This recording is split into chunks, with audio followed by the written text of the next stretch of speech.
Ladies and gentlemen, welcome to the K1 Championships of 2004. And our first contest, please welcome to the ring from North Wales, Gordon Miners.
Civic Hall.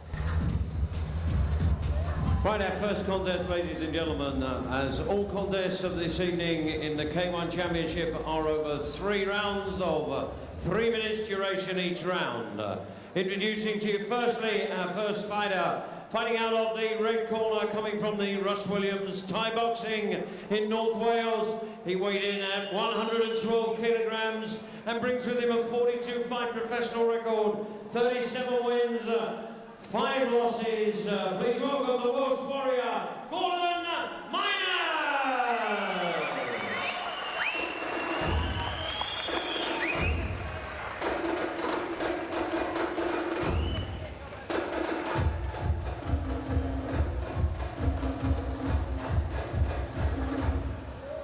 And his opponent, ladies and gentlemen, across the ring in the blue corner, fighting out of Tigers, Jimmy Leeds, weighing in at 122 kilograms.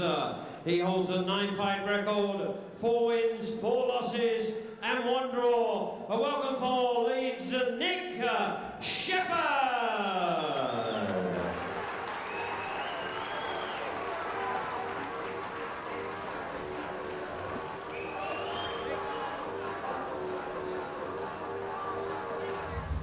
In charge of the action, our referee, Mr. Howard Hughes, and this is 3 rounds, 3 minutes each round. Right, Gordon Miners in the red corner, 44 fights, 39 wins, 32 by way of KO, 5 losses and 1 draw. Nick Shephard, by contrast, in the blue, 9 fights, 4 wins, KO, 2 losses and 1 draw. And Phil, if I can say it first, although he's the heavier man at 120k, with all due respect to Nick Shephard, he's a bit out of shape, isn't he? He's not in the best condition, no, and he's a young man as well.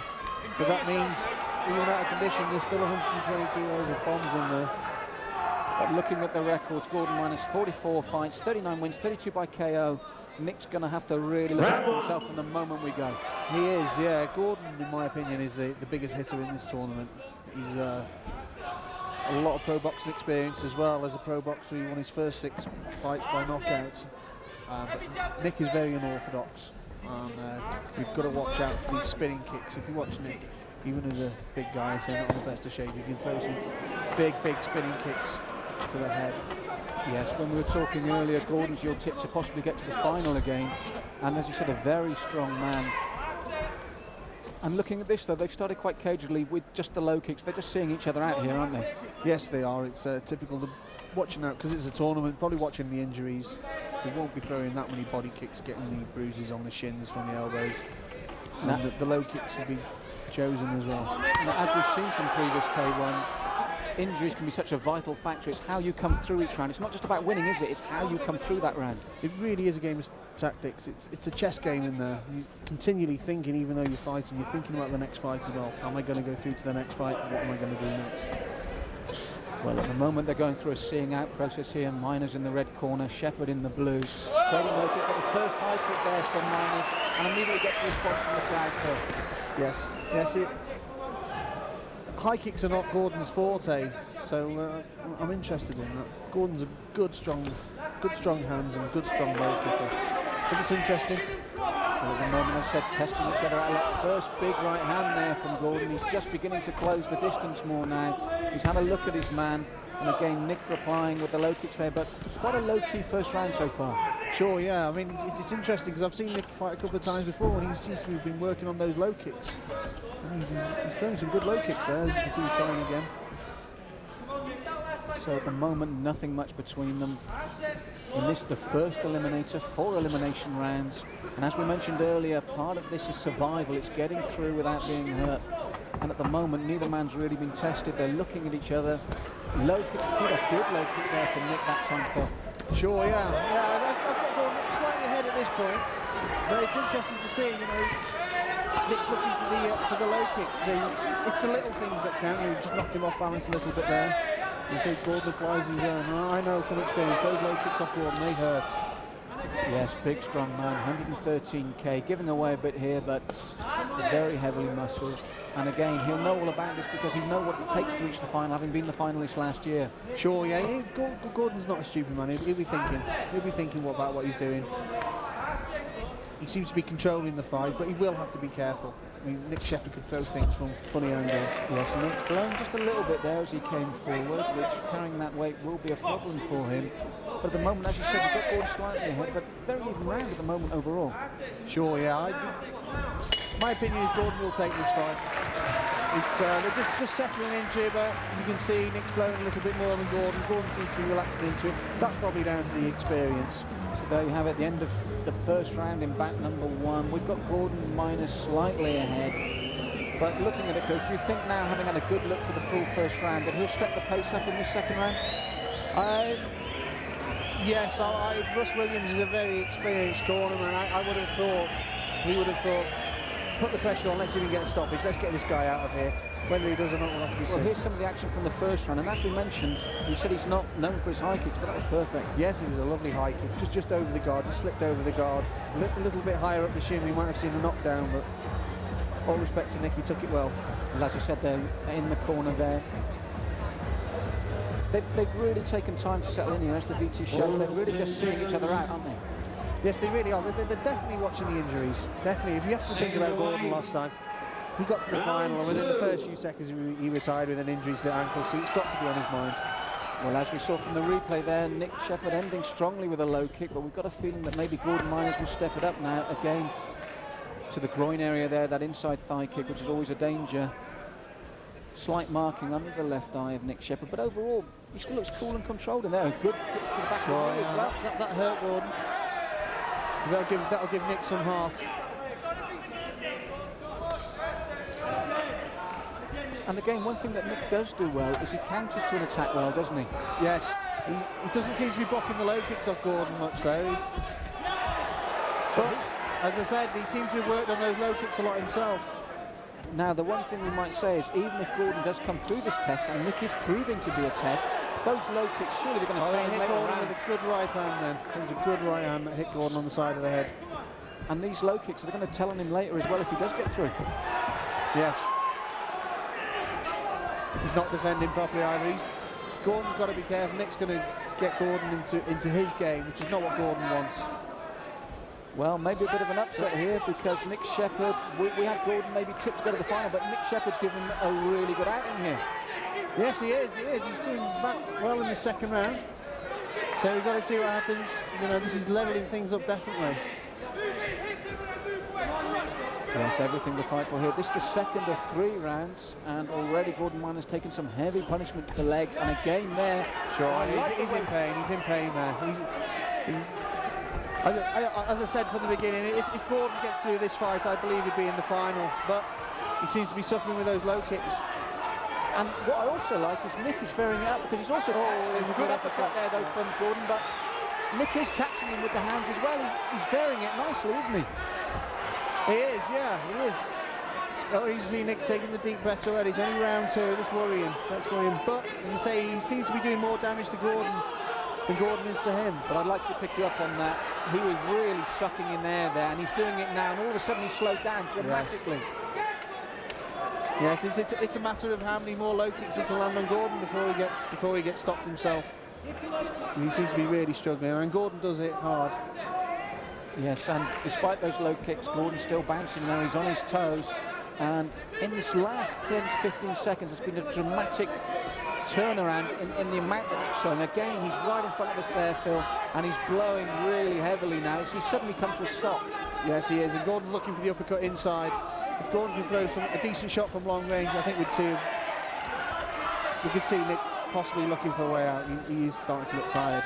Which is a shame, because he's done everything very well. He's done what he's done confidently. He's worked the legs and brought the hands over the top and looked very good doing it. It would be a shame if it's purely conditioning and stamina that lets him down. It is, yeah. Well, you know, I'm sure he'll learn from that if that is the case. Well, a very good second round, and I think Nick had a big shout in that. How do you see that overall? Overall, I can only see it as very close. It's got to be a draw. So with that, 2 rounds down, we've got Gordon Miners with the first, possibly a draw in the second. So if he can recover here, we're watching Nick in his corner. If he can recover, he's still got everything to fight for. He has, yeah. It's simple. It's back to the legs, kicking Gordon's legs. If he can inflict some pain again in this round early on, then he might nick it. But I can see this going to an extra round, and I know it's early to say that, but I can see if Gordon jumps on him and outworks him this round, I think it's Gordon's. But once again, if Nick can just find some a second wind, then we can see what happens. Yes, he's shaking his head there. He's obviously, he really needs this time, and we're going to see a little replay here. And this is what Gordon really needs to do, but he counters well, Nick, doesn't he? He does, yeah, he does counter well. And he's a big guy, you know, he's a big lump. You can see those low kicks, they're going to hurt. Second down, the third and final round. So as our MC Mike Goodall announces the third and final round in this first elimination bout. And one thing again, Nick's been very accurate with the back of that knee he's been kicking. He's been quite accurate there, hasn't he? He has. If you look carefully at Gordon, just above Gordon's left knee, you can see a slight swelling coming in. And there he is, Nick, back onto it again. It's been a good tactic for Nick Shephard. The one thing we wonder is, can he see out this round? He's blowing heavily at the end of the second. There's Gordon looking for the big bombs off the hands. You know, I'm sure this is neither fighter wanted this particular fight in the first round. No, you're right there, Phil. It's been a very tough one. What I would like to see more from Gordon, with that in mind, with those low kicks in mind, he's been very successful with that front kick just from the midsection. He has been successful with that front kick, yeah, I know, which will stop the low kicks as well, because it's not there. But I just feel he hasn't used it enough, because he took another low kick again. The midsection's there for him to hit, and I just feel it's one of those kicks that's a bread and butter kick that just isn't used enough. And if Gordon used it more, I don't think he would have taken anywhere near. As you said, the swelling on the back of his legs is visible now. Sure, Gordon, you can see by the way Gordon's moving, he's instead of his fight plans, he's worried about just above the knee. That's what he's worried about. You can see it's throwing his whole game plan out. But there we are, 2 big shots back at Nick. It's the condition here. That's what it is. It's the condition, Malcolm. Nothing else making the fight play. But I'd like to pick up on something with you. Either way, this won't have been the fight that Gordon wanted, but it's been a very, very tough opening round. And you don't really get that much time to recover in these elimination bouts. Is this the sort of fight we have wanted for his first round? Definitely not. I mean, you've got the other coaches from the other stables. They'll be saying, "Oh, his legs going. You know, when we fight Gordon next, if we fight Gordon, that's what we've got to work on. His legs are going." And it's not a nice position to be in. And that's the first time we've seen that crisp boxing jab from him, which you know he can do. I think he needed to fight this fight maybe at a longer range than he has. Yes. He's giving Nick more heart by showing that as well, but Gordon seems to be more effort in this last round. You know, he's throwing the cleaner shots, yes, working again harder. Nick really gulping in the air there, which I think you're right will be the difference between the two. But I'd like to see this man more conditioned because he's got good technique. Absolutely. And again, he suddenly comes out with one of those low kicks that really troubles Gordon. Absolutely, but he's just not doing enough of it. That is down to his condition. But that was a clean kick. Gordon's in pain. Having said all this, is there any chance that if we see this actually, it doesn't look like Gordon's going to be capable of stopping him. Is there any chance that the judges might actually go with Nick Shephard? I can see it going to an extra round. Gordon's put too much effort into the last round to drop it, in my opinion, but you just don't know. You just don't know. I'm not a judge on this occasion. But again, those low kicks from Nick Shephard causing Gordon Miners all sorts of trouble. And one of the great things about the K1 elimination is the fact that it's not getting through, it's how you get through. Sure. Gordon's taken a lot of punishment to those legs. What do you think about opening them, Phil? The result's going to be close. I think of just sheer heart, possibly to Gordon. If he more punches, more front kicks and low kicks, whereas Nick survived just on the low kicks, really. I don't think that'll be enough to get him through the opening fight, but stranger things have happened. Exactly. Well, Nick Shephard there at the end. Very good tactics. It's a shame that we can't see more from him in terms of fitness, but this is when, as you said, this is the sort of attack that you think might win it for Gordon. Yes, he tried that little bit more. It was down to condition and experience. He was throwing more shots, more variety. You know, Nick threw the occasional headshot in hands, but nothing was kicked above the waist. But we have to see. You can see it from both angles. Right, so we're just waiting for the decision now. Phil Williams has got an idea that it's Gordon Miners. And again, Phil, if we look here, he's starting to pick his shots now. Yes. And there, we saw clearly the way that Nick was blowing at the end of that round. Sure, yeah. But he still took his man down. Will this play a part in the judges, or will they see that as a slip? It wasn't. It was a half slip, but it was a half kick. It was the fact that he threw a shot, you know, and Gordon went on the floor, and he was in some difficulty. Right, so it looks like the decision's in with our MC, Mike Goodall. I wouldn't be surprised if it goes to the extra round. If it goes to the extra round, once again, it's going to be down to that bad leg and the conditioning, so it could go either way. Yes, very good opening elimination right here, but let's see where it goes. Neither man will want that extra round. Very tough opening round. Scorecards where we have a unanimous decision in favour of Gordon Miners in the red corner. Yes, Phil, you're right. It's a unanimous decision. He puts his tongue out. I think he knows he's a bit lucky. There's some booze in the audience. And ladies and gentlemen, please give your There's going to be some booze because Gordon was in more trouble than Nick, but you have to see it. You know, you want to see the guy who's in pain lose, but it doesn't work like that. Gordon was in better condition. He was throwing more punches, and he was throwing more variety. You know, working that bit harder. So there we have it. Our first man through to the semi-finals, Gordon Miners, but it was a tough bout for him. Right, so next up for bout number 2, Phil, Duncan James versus Chris Battledore. Now Duncan James, he fought him in a super fight last year. Tell us a bit about this man. Duncan's he's an experienced campaigner. He's from Glasgow. He's been all over the world. He's been to the big K1. He's been to Japan and fought in the big stadiums. He knows his way around these ropes in his ring. However, tonight he's up against it. He's got a guy considerably younger than him who has not lost a fight. And in this 8-man elimination, the other thing we noticed, he's probably the shortest there. Will that count? Gordon's always been short as a heavyweight, and he's learned to deal with it. Gordon's problem has been fighting the taller guys and the knees to the head. That's what Duncan's been troubled with over the years, is the knees to the head. But he's worked his way around it. He throws some big shots in that, especially that southpaw left hand. Well, last year in the K1s, you fought him in a super fight. What do you feel his strengths are, having been there with him, gone the distance, and I must say, beaten him? What do you feel his strengths are, though, that he can bring to this 8-man tournament? It's his experience, and it's down to the fact that he will thoroughly enjoy himself in there. I mean, he's not the biggest hitter, he's not the biggest kicker, you know what I mean, but he thoroughly enjoys it in there, and he gets stronger as the rounds go on. And if you speak to Duncan, he will say he's in the best shape of his life.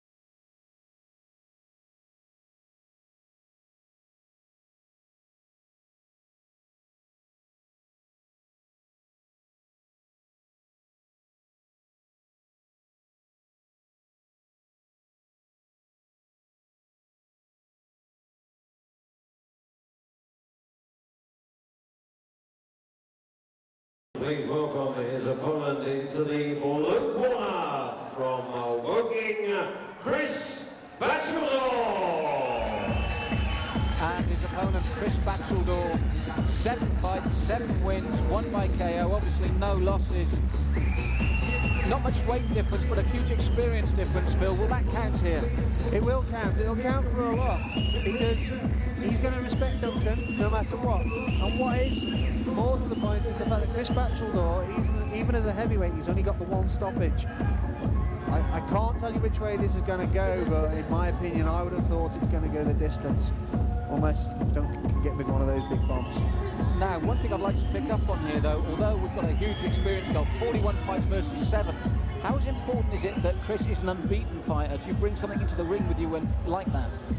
Yes, he's going to be hungry, you know, it's going to motivate him. He knows he's not got the experience, but he knows he's undefeated. And the difference is between Chris and Duncan, I would have thought Chris will have a game plan. From Glasgow Fight Club, weighing in at 99 kilograms, holding a 41 fight record, 25 wins, 14 losses and 2 draws. Welcome to Glasgow's Duncan James.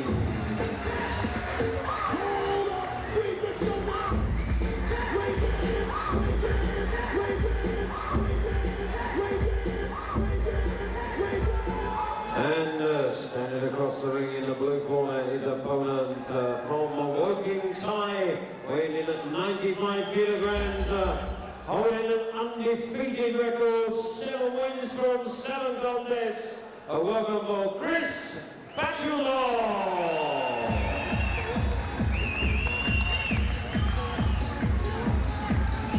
Now referee in charge of the action this time to John Blackledge.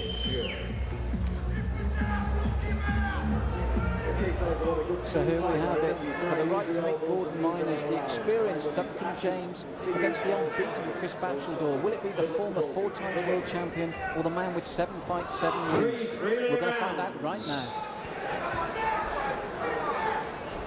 Round 1. So here we go, the first of 3, Duncan James, 4-time world champion versus Chris Batcheldor, unbeaten. And as we said before, the height advantage was obvious, but you said Duncan's going to get this full stop and it won't be new to him.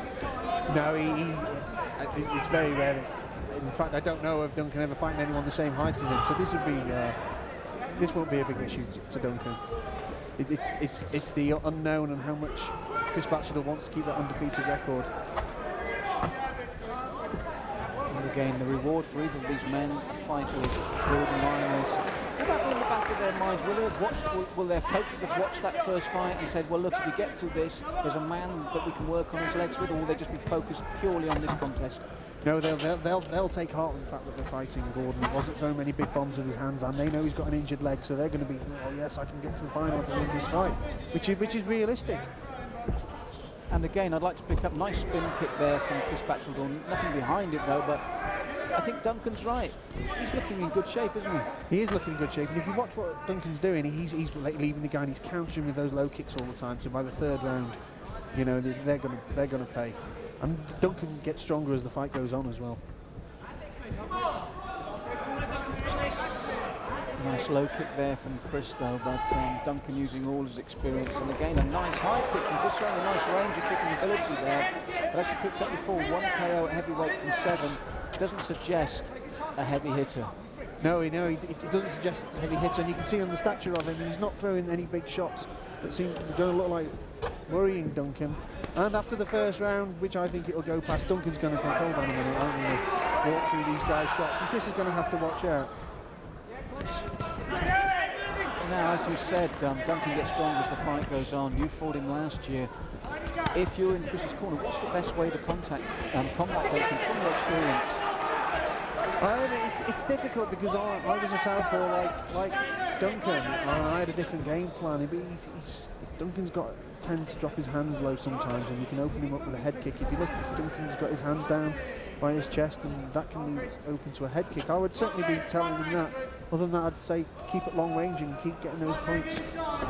Because at the moment, Chris is doing that quite nicely. He's keeping a nice range. He's used a variety of kicks, so he's got them in his arsenal. And again, as you said there, he saw the low hands. This is a danger for Duncan, isn't it? Yes, but he because of the fact of his height and his stature, he has a lot of people throwing head kicks to him over the years, and he's learnt to deal with it. The good thing is for Duncan with this fight, Duncan at a last-minute replacement went to Italy to fight for the world heavyweight title at the end of last year and actually won it after I fought him. Look, they were mixing. He's saying it's not. He's smiling. No, off balance, borderline, but off balance. Good left there to end, but not a bad round from Chris Batchelor. No, not a bad round. I wouldn't like to go with one way or the other, but if I had to, I'd go with Chris. But Duncan was countering well, and he hit Chris with a couple of big shots in the middle of the round. Possibly a draw, but if anything, going towards Chris. What would they have learned about each other from that first round? Because you said very close. Chris tried some nice kicks. Duncan tried to get in close. As we see here, nice knee there from Chris. So sure. He's using that as well. What will they've learned? I think Chris will realise he can win the fight, and I think Duncan will think, hold on a minute, this guy doesn't hit as hard as some of the guys I've been in with. I would expect Duncan to try and start walking through some of Chris's shots and start to throw the low kicks a bit more, and looking for the big shots over the top, like we just seen. Like we just saw there, yes, Phil. So I think it was a genuine punch, but he was off balance. The punch landed, didn't it? But he was off balance. Yes, the punch landed, but he was off balance, which accounts for a lot. And the referee's very experienced, and there was no need for a count there. Round 2. So, Phil reckons that if he was in Chris Batchelor's corner, keep it as it is, but you're expecting to see Duncan try and close that gap? Yes. Duncan's not going to expect any favours coming all the way down here from Glasgow, and he's going to be starting to get some big shots in, or trying anyway. And I expect Chris to keep trying to keep moving. Yes, he is busy, he's lively, he's light on his feet, he's not got a bad jab. He throws it a bit tentative for my liking, but it's not bad. That was a good shot. That was a good shot. Immediately, he's doing what you said he would. He's suddenly closed that gap and thrown a few combinations. Yeah, he's got Chris on the back foot. Chris is nervous now. Chris is starting to